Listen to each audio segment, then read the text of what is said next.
I recently flew to Greece to purchase my dream windmill. Greece is known for its vast history, and surprisingly, there are a lot of historical windmills here. There are old windmills, tall windmills, resort windmills, and even spooky windmills. There's so much to explore and discover. Now, I know what you might be thinking. Actually, I don't. I really don't. But I'll ask that question for you. Why am I even searching for a windmill in the first place? What does one even do with a windmill?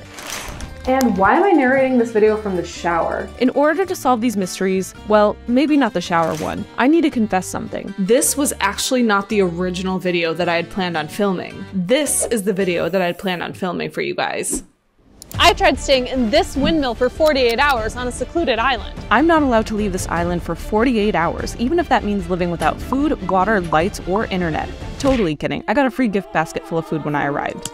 Yep, way different video. I thought it would be fun to partake in a challenge where I stayed in a windmill for 48 hours on a secluded island and showcase some of my cool adventures. This particular windmill is located on an island in the Cyclades called Syros, in a tiny town called Syros. Usually it's packed full of tourists in the summer, but in the winter there's not a single soul to be found.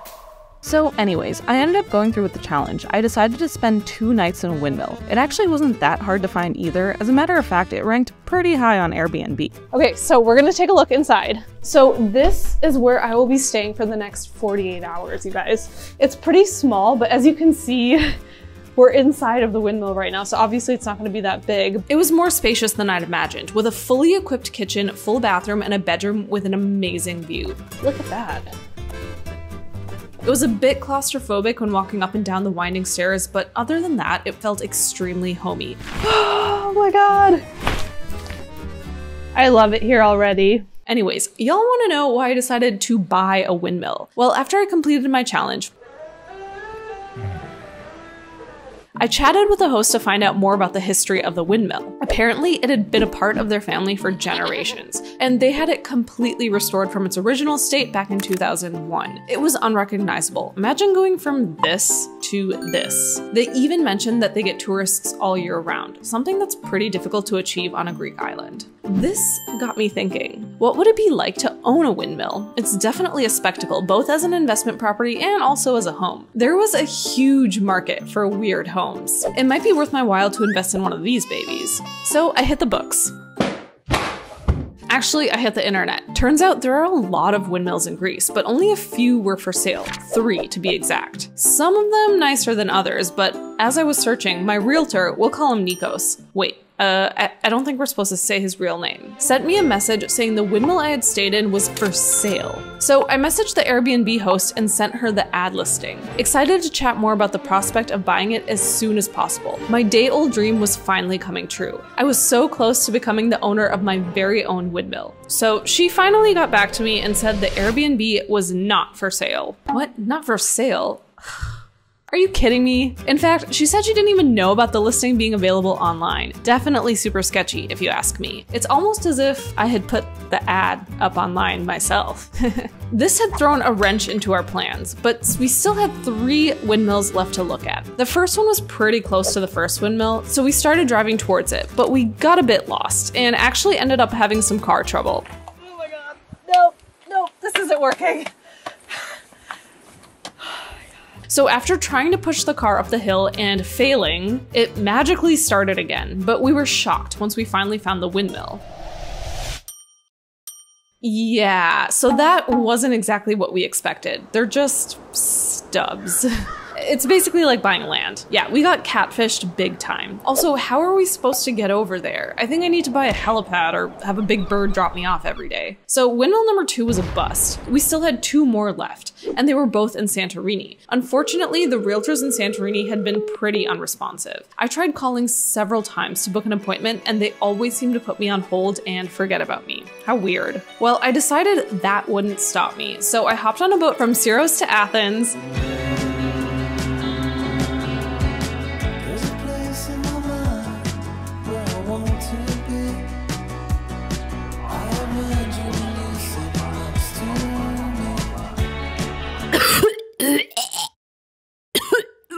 Yeah, boats don't really agree with me. And then flew all the way to Santorini. I honestly didn't have a plan. I showed up to one of the real estate companies that had listed this windmill for sale, but the realtor told us that it had been mysteriously taken off of the market. Mysteriously, thankfully, they were able to show us the other windmill we had come for, so we headed towards it and got to take a look inside. This windmill was way bigger than the one we saw in Syros. It was almost double the size, and it even had a jacuzzi.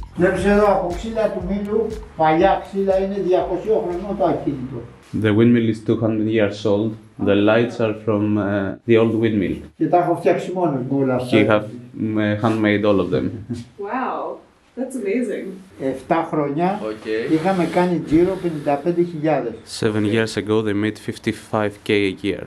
Τώρα φέτος πήγε πολύ καλά, 700 ευρώ την βραδιά. This year they had it for 700 a night. Wow.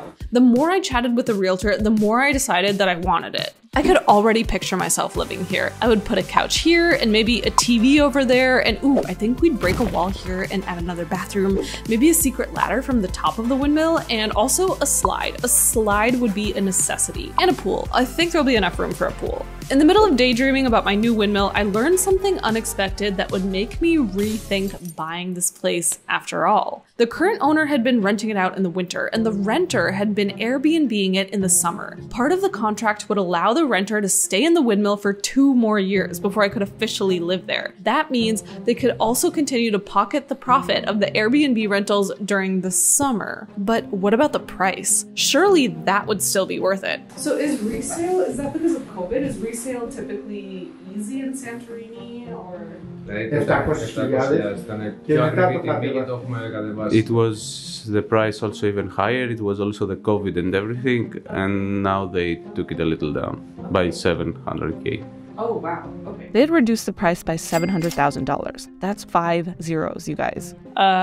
Carry the 2, add the 1. Yeah, 5 zeros. And it was still negotiable. I honestly thought this deal was way too good to be true, especially as I was scrolling through average prices for Airbnbs in the area. So, another confession. This windmill was pretty far from the typical touristy Santorini town that every tourist comes to visit. In Ia, an Airbnb can go for $700 to $1,500 a night. That's for one night, people. But this windmill was in the outskirts of Thera, so it probably wouldn't even rent for that much. With these things in mind, I made my way back to Syros a bit disheartened. I had a lot of thinking to do. I wasn't sure if it was truly the right time to buy a windmill. And then another turn of events happened. So this is another windmill that we found. It's over there if you want to zoom in. So I'm gonna go bring my drone out there to take some cool aerial photos, but let's go check it out.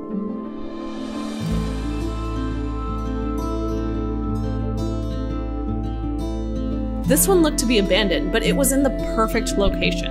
It was beautiful. It's heaven. I honestly, the location, I love it way better than any of the other windmills that we've been to. The only problem is it's not restored, and we read that the person that owns it has moved to Piraeus. But after moving, they actually gifted this windmill to the Oh my God. Okay. After they moved to Piraeus, they gifted it to the municipality of Año Syros. I don't know how we're going to buy it from the government, but apparently there's a law that if you live in a residential home for 25 years, even if it's owned by someone else, you get to keep it if you can prove that the house that you've been living in for 25 years illegally is necessary for you to survive. It's a really strange law. So I tried calling and calling and calling, and again, I just got put on hold every single time. And when I finally did get a real human on the phone, they couldn't even understand what I was saying. Hi, I was calling about a windmill. It's on sale on your site. Συγγνώμη, δεν σας κατάλαβα. Shoot. I don't speak Greek. Ligo. Ohi Anglika.